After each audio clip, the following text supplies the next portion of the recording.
അതിട്ടോട്ടെ. നിനക്ക് എന്തിന്റെ കേടാ? എല്ലാത്തിനും കയറി അങ്ങ് തർക്കിച്ചോണം. പ്രൊഫസർ ജാൻസി റാണി, താങ്കളൊരു ചരിത്ര അധ്യാപികയല്ലേ? ചരിത്ര പുരുഷൻ ശിവജിയെ കുറിച്ച് ഇവിടെ ഒരു പാർക്ക് വരുന്നതിൽ എന്താ ഇത്ര പ്രശ്നം? ദേശീയവാദിയായ ശിവജി നരാധമനായ ഔറംഗസീബിനെ തുണ്ടം തുണ്ടമായി വെട്ടി നുറുക്കിയ മഹാനാണ്. വിവരമില്ലായ്മ ഒരു കുറ്റമല്ല. വിവരക്കേട് പറയുന്നവനെ ശിക്ഷിക്കാൻ തൽക്കാലം നാട്ടിൽ നിയമവും ഇല്ല. താൻ പറയുന്ന ഈ മണ്ടത്തരങ്ങളൊക്കെ വെള്ളം തൊടാതെ വിഴുങ്ങാൻ വേറെ ആളെ നോക്കണം.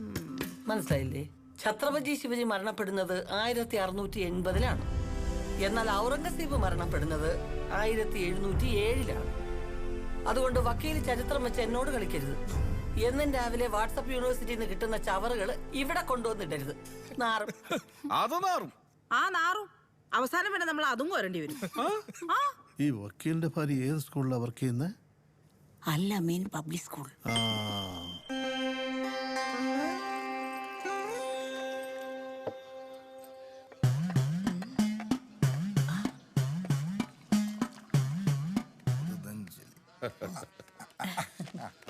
ടീ എടുത്തുക്കോങ്കോ. ഇത് ഇത്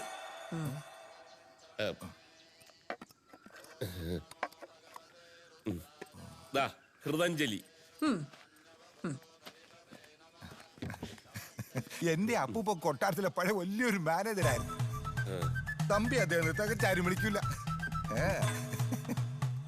അടുത്ത ജന്മങ്ങളിൽ ഒരു ബ്രാഹ്മണർ ജനിച്ചാ മതിയായിരുന്നു.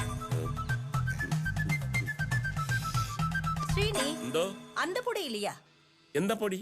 சாணக் மிஸ்ரா. அத குளிச்சு முடிச்சு தலையில வச்சா ஜுரம் வராது.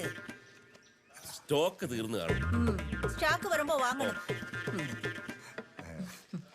അതെ, ഈ ഹൃദഞ്ജലി പ്രോഡക്ട്സിനെല്ലാം നല്ല റിസൾട്ട് ആണല്ലേ? പിന്നെ പറയാനുണ്ടോ?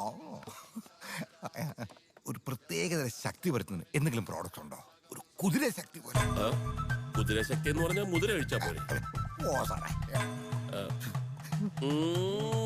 മനസ്സിലായി.